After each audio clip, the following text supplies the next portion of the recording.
নামাজ নামাজ, ইন্তেকালের সময়ও বলছে নামাজ নামাজ নামাজ। দয়ার নবীকে কিন্তু রওজা পাক থেকে উঠাইতে এখনো পারি নাই। আর দয়ার নবী কিন্তু চলে যাবে আল্লাহ তাআলার আরশে আজিমে। দয়ার নবীর আল্লাহ তাআলার কোর্টে আল্লাহ তাআলা যেখানে বিচার কার্য শুরু করবেন সেখানে কিন্তু আমি এখনো যেতে পারিনি। আমার আলোচনা কিন্তু আসল যে আলোচনাটা সেখানে এখনো যাইতে পারি নাই। আপনারা দোয়া করুন অল্প সময়ের ভিতরে যেন আমি সেই মকসদ মঞ্জিলে পৌঁছতে পারি। জোরে বলেন আমিন।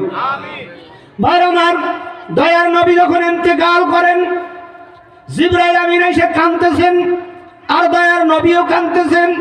দয়ার নবী বলেন, জিবরাইল তুমি কাঁদো কেন? জিবরাইল বলে, হুজুর আপনি কাঁদেন কেন?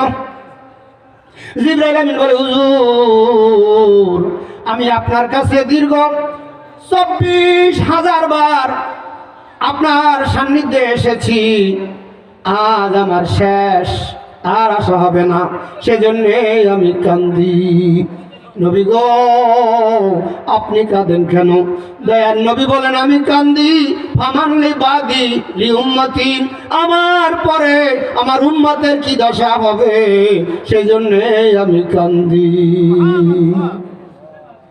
দয়ার নবী প্রেমের ছবি আর আসবে না জগতে, হাসরের দিনে উম্মত বিনে, হাসরের দিনে উম্মত বিনে যাবে না নবীজি বেহেশতে।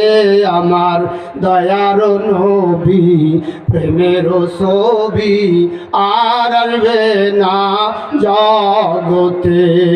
63 সাল জিন্দেগি কাছে নবী উম্মতি উম্মতি উম্মতি উম্মতি, 63 সাল জিন্দেগি কাছে নবী উম্মতি উম্মতি, এখনো কাঁদেন নবী মদিনাতে, হায় হায় এখনো কাঁদেন নবী রওজাতে।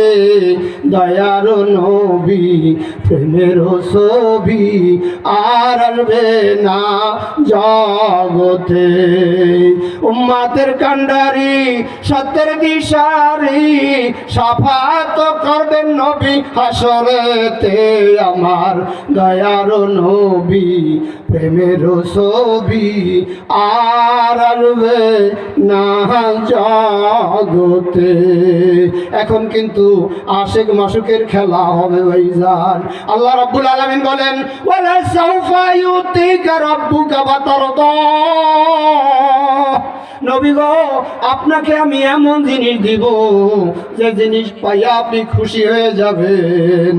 ওই সময় হাদিসে আসছে, ওই সময় জিবরাইল আমিনকে বলে, জিবরাইল তুমি থামো, আমার আল্লাহ তাআলাকে জানাইয়া দাও আমি তো খুশি হব না, আল্লাহ আমাকে খুশি করবে, আমি খুশি হব না, খুশি হব না যতক্ষণ পর্যন্ত আমার একটা উম্মত জাহান্নামের আগুনে জ্বলবে।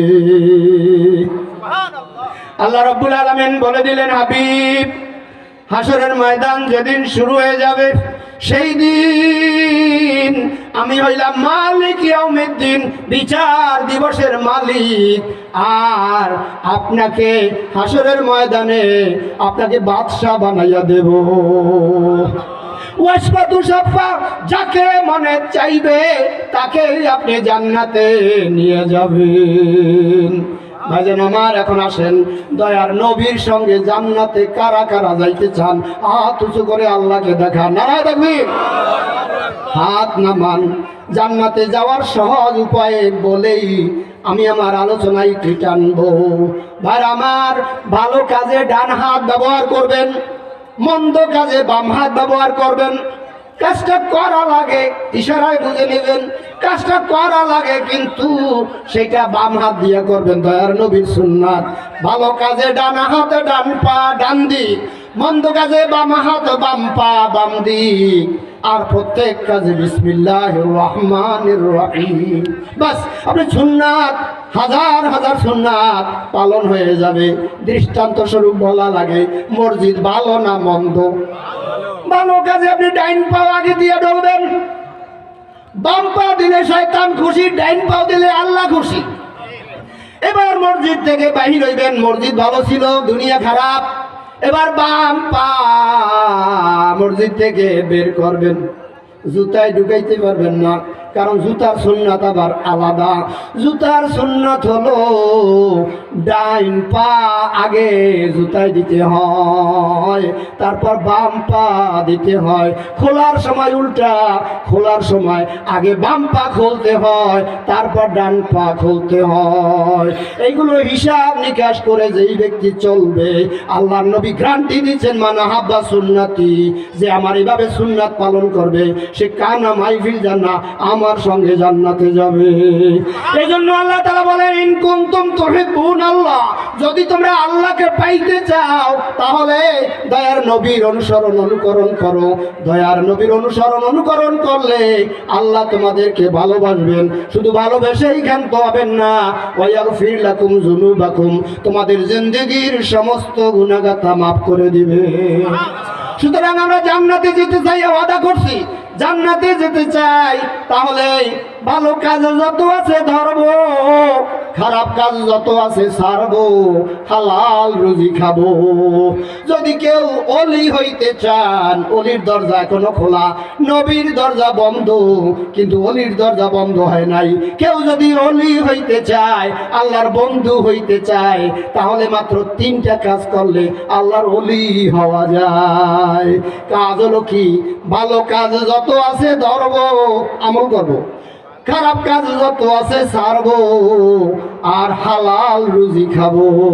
আপনি আল্লাহর ওলি হয়ে যাবেন। আর আলেমকে চিনবেন কেমনে? হক্কানি আলেম চেনার একটা আমি থার্মোমিটার দিয়ে যাই। ভালো আলেম কারা? হক্কানি আলেম কারা? যাদের মাথা থেকে পা পর্যন্ত আপাতা মস্তকে সুন্নাতের মুজাসসাম নমুনা আছে, সেই ব্যক্তি হলো আল্লাহর ওলি। যাকে দেখলে আল্লাহর কথা স্মরণ হয়, যাকে দেখলে আল্লাহর কথা স্মরণ হয়, সে হলো হক্কানি আলেম। আর যার কথা শুনলে এলেম বাড়িয়ে যায়, এলেম তারাক্কি হয়।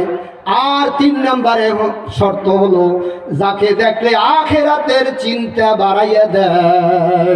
এই জন্য দেখবেন সুদখোর, মদখোর, গাঁজাখোর যখন চরমনার ময়দানে যায়, তখন ওই লোকটা আল্লাহর ওলি হইয়া যায়, সারসিনা যায়, আল্লাহর ওলি হইয়া যায়। চোরের লগে থাকলে পরে চোর হওয়া যায়, ডাকাতের সঙ্গে থাকলে পরে ডাকাত হওয়া যায়, আল্লাহওয়ালাদের সঙ্গে থাকলে আল্লাহর ওলি হওয়া যায়। এই জন্য বুঝে শুনে চলবেন, কে হক্কানি আলেম আর কে জালেম এটা আপনারা বুঝে নেবেন। সবটাই বোঝেন, এটা বুঝবেন না। ভালো ঘি কার কাছে পাওয়া যায় এটা দিয়ে তালাশ করতে পারেন, ভালো আলেম তালাশ করতে পারবেন না। যার কথা শুনলে এলেমের তারাক্কি হয়, আর যাকে দেখলে আল্লাহর কথা স্মরণ করায় দেয়, আর যার আমল দেখলে আখিরাতের চিন্তা বাড়ায় দেয়, সে হলো হক্কানি আলেম, সে হলো মর্যাদা সম্পন্ন আলেম, সে হলো আল্লাহর ওলি। আমরা সবাই আল্লাহর ওলি হতে চাই, ঠিক কিনা বলেন? আল্লাহ আমাদের সবাইকে দয়ার নবীর উম্মত হয়ে জান্নাতে যাওয়ার তৌফিক এনায়েত করুন, আমিন। ওয়া আখির দাওয়ানা আনিল হামদুলিল্লাহি রাব্বিল আলামিন। দয়ার নবী, মায়ার নবী একদিন যুদ্ধে যাইতেছেন। পথিমধ্যে হযরতে আলী রাদিয়াল্লাহু তাআলা আনহুর উরুর উপরে, এই রানের উপরে মাথা ঠেকাইয়া একটু ঘুম গেলেন। আসরের সময় ঘুমাইয়া পড়লেন দয়ার নবী। ঘুমাতে ঘুমাতে ঘুমাতে ঘুমাতে সূর্য ডুবে যাচ্ছে। হযরত আলী রাদিয়াল্লাহু তাআলা আনহু বলেন, আমি এখন কোন দিকে যাব? দয়ার নবীকে যদি উঠাইতে যাই বেয়াদবি হবে। দয়ার নবীর উপরে ঘুমের মধ্যে ওহী নাযিল